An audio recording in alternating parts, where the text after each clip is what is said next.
And we are back in light of the intersection of systemic and societal challenges concerning educational policies. It's crucial to recognize the regrettable truth that numerous students fall prey to the flaws within the American criminal justice system. Now, regrettably, individuals from marginalized groups, particularly students of color and those with disabilities, are disproportionately impacted by these issues.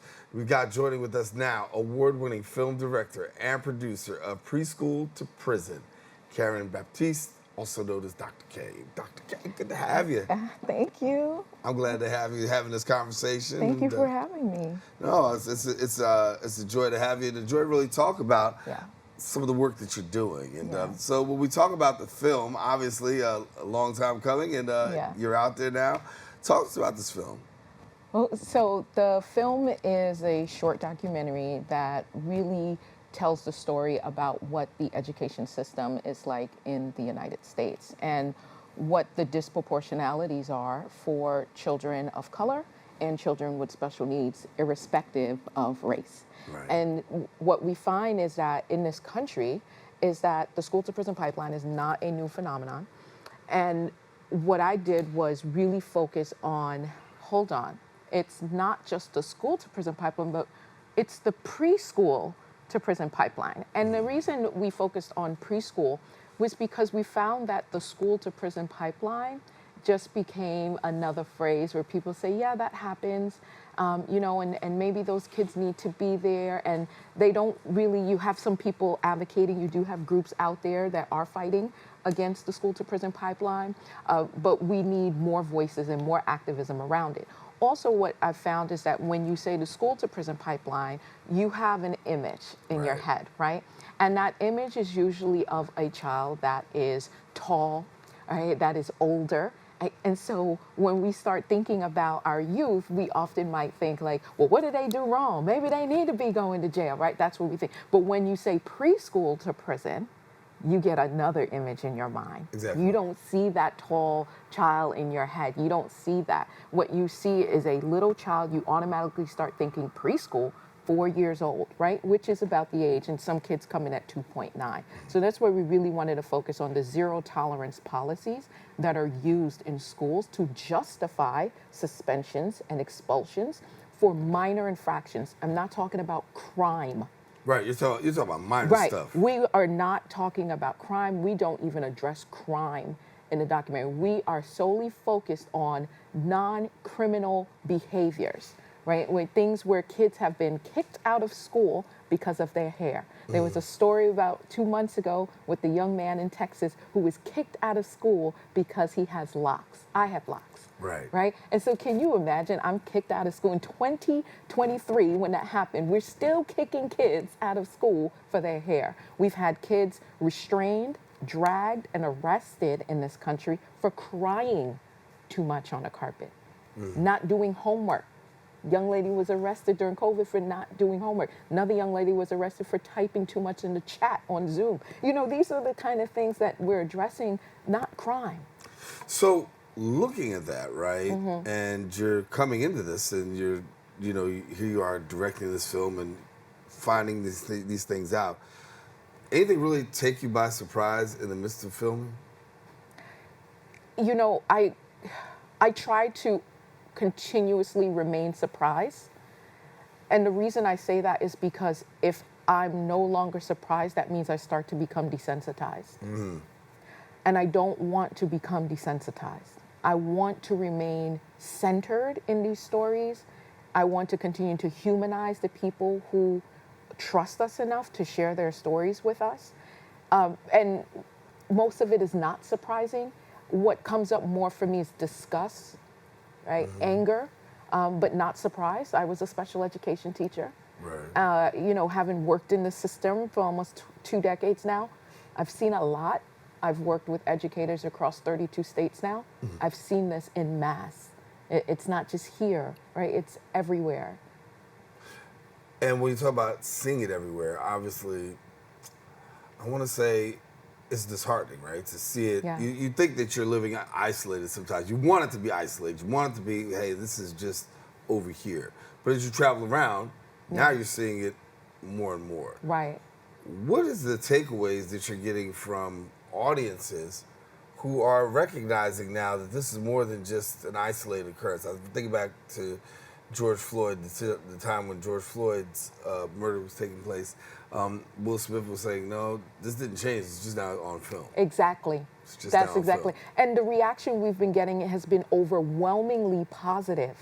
And I'm really grateful for that because, one of the things that we talked about when we decided to do the doc was I was very clear with the crew of that we must ensure that we humanize the people who are sharing their stories. We want to remain sensitive to the people who are sharing their stories. We want to ensure that we tell their stories in an accurate way that depicts exactly what they want everyone to know, because these are experiences that you would never want to go through, right? I had a family member that was incarcerated, and I know exactly what that feels like as a family member. It's one thing when I was a teacher and I had students who were incarcerated. It stings, but it feels so different when it's your loved one. Yeah. Right? And so when that happened, my family, we're still recovering from that.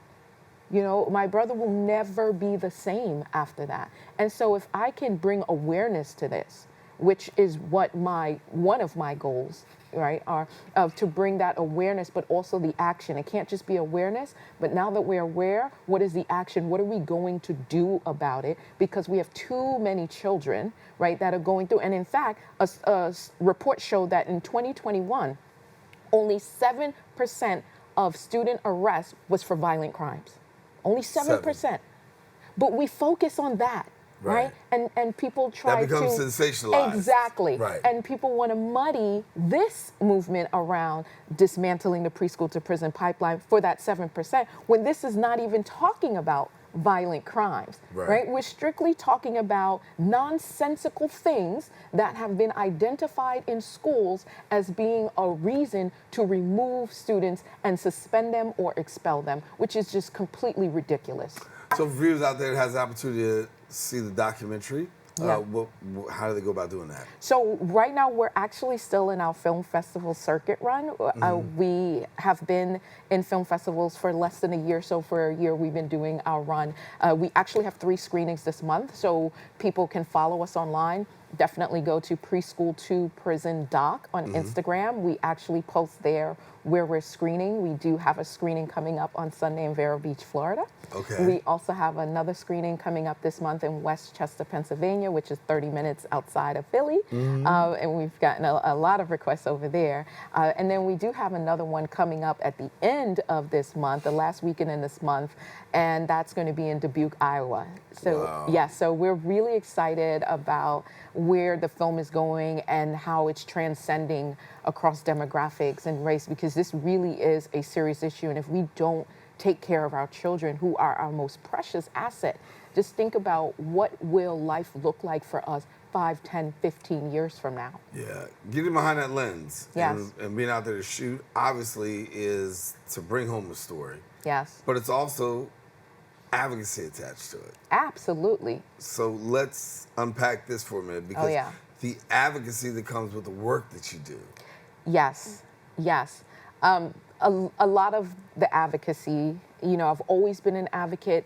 Every time I've stepped into a school, every time I've sat with a school leader, every time I've just sat with an educator, period, every time I've sat with a lawmaker, it was always about speaking up for those who don't even know how to share what the issue is, who don't know how to ask for what they need, who don't know how to communicate, who don't have the access or the wherewithal, right? Because a lot of this also is the wherewithal to even know, where do I even go to even ask for this level of support? And many educators will tell you, I have no desire to be a part of politics. I have no desire to learn policy. I want to teach.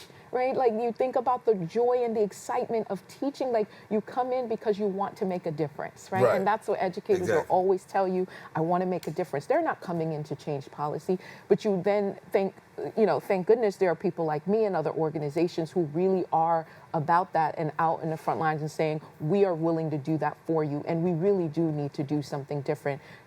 Our Black children only make up 15% of the student population in this country, but account for 41% of students who have been arrested, right? And so there's so many layers to this. But the argument is going to be, those kids are bad.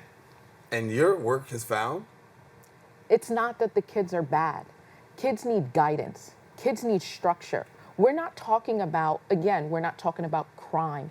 We are talking about children doing things that are developmentally appropriate, where they have still been targeted, right, for these behaviors. What we also find is there's a large number of students with disabilities that are also part of this, right? I mean, when you start thinking about a person with a disability, most people get a visual image in your mind, right? And not all disabilities mean you have to have a physical impairment. Right. And so if we don't have an understanding, which we do need to increase training, and I do advocate for, we need improved training for educators around understanding disabilities and what the different disabilities look like. How does it manifest itself, right? Especially now you start talking about a child. So the human brain doesn't fully develop until 25. So you already have a child already dealing with, right, the growth, the adolescence. So now you add a disability to that. Right? So a lot of times teachers and educators in general, right, whether it's a teacher, a coach, a counselor, or a principal, are simply untrained and unaware of how those disabilities manifest itself, and so they don't know how to handle those behaviors. And so now calling school resource officers or school safety officers become the default, because I have an obligation to teach all the children here. I have a child who's not in compliance to what I think they should be in compliance to, right? And so now I need to hit that default button and call in the SRO or calling the school safety agent to come and remove that child, because I have to teach and I don't have time for this. Right. And that's the scary part, to watch Exactly. how students' lives are impacted, whether it's academic records, disciplinary records that carry them and stay with them for, some stay with them for a minute. Others, of course, will fall off. Right. But the fact of just incurring that and not being able to really deal with the issue at hand, which really is sometimes such as a behavioral issue, but that's tied to mental health, right? And we're not connecting the dots. We're just using broad strokes. I agree. And this is why we have to prioritize social emotional learning. We have to prioritize mental health in schools. We have children coming in with a lot of trauma. And let's be clear, we also have kids that don't come in with trauma, and the trauma gets developed at school, right? And so every adult is responsible. It's not solely placed on educators. It's not solely placed on parents. It should not be.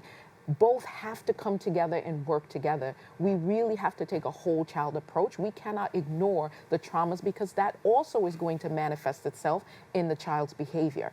Right? So we have to start thinking about, what does retraining look like for educators? So part of my work is working with universities to revamp teacher prep programs, to revamp leadership prep programs, right? To ensure that we provide training and resources for parents. When you start looking at, let's start paring down what that looks like, right? So broadly, we had the All Kids, Keeping All Students Safe Act that was presented to the House in 2023. And what that act talked about was that it wanted to eliminate seclusion and restraint for kids. And that districts that had a very high number of kids that were restrained, that used severe punishment, have to have some type of report or something in place to show, what are you doing in lieu of restraining children, right? And when we're talking about restraint and seclusion, most times it's against a child with a disability. Right. A lot of children with autism, right? So there's some sensory challenges there. They have to be able to bridge those gaps. Exactly. And so I'll give you a perfect example. A child, 5-year-old child, on the first day of school was suspended because the child had autism. Child ran into the bathroom, was scared, locked the bathroom. Another child was in the bathroom. They accused the child of going in and having, with the intent to have some inappropriate contact with another child. Right? That's the kind of stuff we're talking about. We're not talking about kids bringing in weapons. We're not talking about kids that assault. Right. And I think there has to be a clear demarcation and delineation between what we're talking about here. And it's not that we're talking about the most violent ones. We're not talking about violence. We're talking about incidents that happen that are low-level offenses that get the full brunt Exactly. of consequences. Exactly. Absolutely. And when you speak to police officers, right, and this is where we talk about even training on that, how do we bring in SROs and police departments with school departments to talk about what training, no officer will ever tell you that they went into law enforcement to arrest children for crying on a carpet. Right. Children Right. running away. That's not what they came into this for now. They didn't come into it for, and unfortunately, they've been put into A precarious situation. And I think Yeah. it does even worse in terms of the separation between community and police. I again, completely agree. on the fact of, now I see them in school. It's bad enough I Right. see you out on the street. Yes. And I've got my own. Now I've got these school experiences Exactly. that are somewhat more closer to home and more personal. So, Yeah. a lot of work that has to be done. Before we go, please, Yes. how people get in touch with you, what do they do? Oh, they need to go to our Instagram. We are all over social media. If they go to our Instagram, preschool to prison DOC, and you'll see that's where we start listing. We put our videos. Also, if you go to preschool to prison documentary.com, that is all one word spelled out, and it's TL, not the number 2, but preschool to prison documentary.com. And there they will be able to see our videos, and they'll be able to find all of our social media handles. Dr. K, thank you so much for Daren, being with thank us. you. All right, glad to have you with us. Thank you, appreciate that. Listen, we are taking a quick break, but guess what? We got more coming up. We'll be right back.